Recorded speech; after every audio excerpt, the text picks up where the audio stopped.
Life in Fukuoka. फुकुओकामा जीवनयापन। यो Fukuoka सिटीबाट प्रायोजित कार्यक्रम हो। नमस्ते, ओहाई गोजाइमास, म सरिता। यो छोटो समयको कार्यक्रम लाइफ इन फुकुओकामा तपाईहरूको लागि फुकुओकामा आरामदायक जीवनयापन गर्न तथा बाहिर निस्कन वा दैनिक जीवनमा आवश्यक पर्ने जानकारीहरू नेपालीमा दिने आइरहेकी छु। हरेक हप्ताको बिहिबार यो कार्यक्रम बिहान 8:54बाट म सरिताको साथ सुन्न सक्नुहुन्छ। छोटो समयको यो हाम्रो कार्यक्रम सुन्दै गर्नुहोला। फुकुओकामा जीवनयापन। जापानमा अगस्त महिनालाई ओबन महिनाको रूपमा मनाइन्छ। के तपाईँले ओबनको बारेमा सुन्नुभएको छ?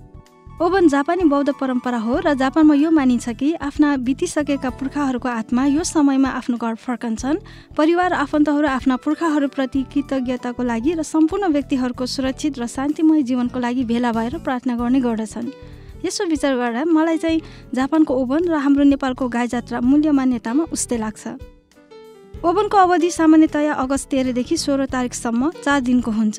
टोकियो र कान्टोकियनको क्षेत्रहरूमा भने ओबन जुलाई 13देखि 16 तारिकसम्म मनाइन्छ। यस बेला प्राय जसो घर फर्कनेहरूको घुइँचोको बारेमा हामीहरू धेरै समाचारहरू देख्न र सुन्न पाउँछौँ। फुकुओकामा जीवनयापन। आज पनि मैले फुकुओका सहरले जारी गरेका केही जानकारीमूलक सूचनाहरू लिएर आएकी छु। पहिलो सूचना रहेको छ विशेष तथा निश्चित अनुदान रकमको बारेमा। जापान सरकारबाट पाउने 1 लाख येनको राहत रकमको लागि आवेदन बुझाउने अन्तिम म्याद अगस्त 31 तारिक हो। 2020 अप्रिल 27 सम्ममा जापानको आधारभूत बसोबास दर्ता पुस्तिकामा दर्ता भएकाहरूलाई फुकुओका सहरले आवेदन फारम पठाएको छ। कृपया अन्तिम म्यादसम्ममा आवेदन बुझाउनुहोला।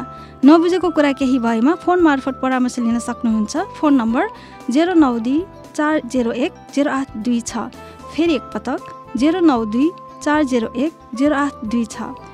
सोमबारदेखि शुक्रबार बिहान 9 बजेदेखि बेलुका 6 बजेसम्म अङ्ग्रेजी, चाइनिज, कोरियाली, भियतनामी र नेपाली भाषामा परामर्श लिन सक्नुहुन्छ। यस अतिरिक्त लाइफ इन फुकुओकाको विशेष एपिसोडमा 5 मिनटमा बुझ्न सजिलो हुने गरी विशेष तथा निश्चित अनुदान रकम सम्बन्धी जानकारी दिने कार्यक्रम हाल लभ एफएममा प्रसारण भइरहेको छ। नेपाली भाषामा हरेक हप्ताको बिहिबार दिउँसो 1:53बाट सुन्न सक्नुहुन्छ। अर्को सूचना रहेको छ वार्ड कार्यालयको बहुभाषीकरण तथा टेलिफोन दोभाषी सेवा सम्बन्धी।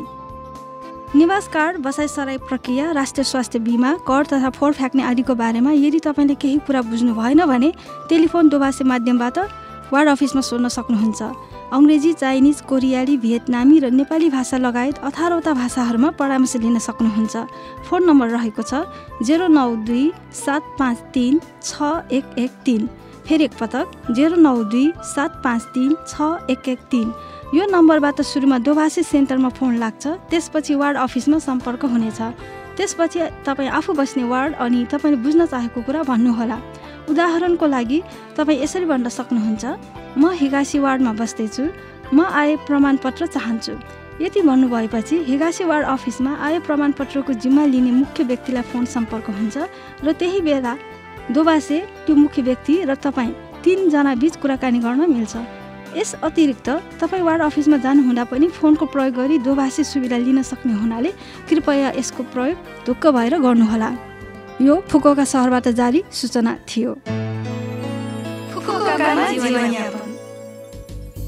यो हप्ताको लाइफ इन फुकुओका कार्यक्रम तपाईँलाई कस्तो लाग्यो? लभ एफएमको होम पेजमा गएर लाइफ इन फुकुओका नेपाली भनेर खोजी पोडकास्टबाट यो कार्यक्रम तपाईँको मिल्ने समयमा सुन्न सक्नुहुन्छ। त्यस्तै ब्लगबाट पनि यो कार्यक्रमको बारेमा जानकारी पाउन सक्नुहुन्छ। जाना जाने आज राजु लामाको सायद तिम्रो बाटोमा गीत तपाईँहरू सबैको लागि राख्दै बिदा हुन चाहन्छु। तपाईँको दिन शुभ रहोस्। नमस्ते।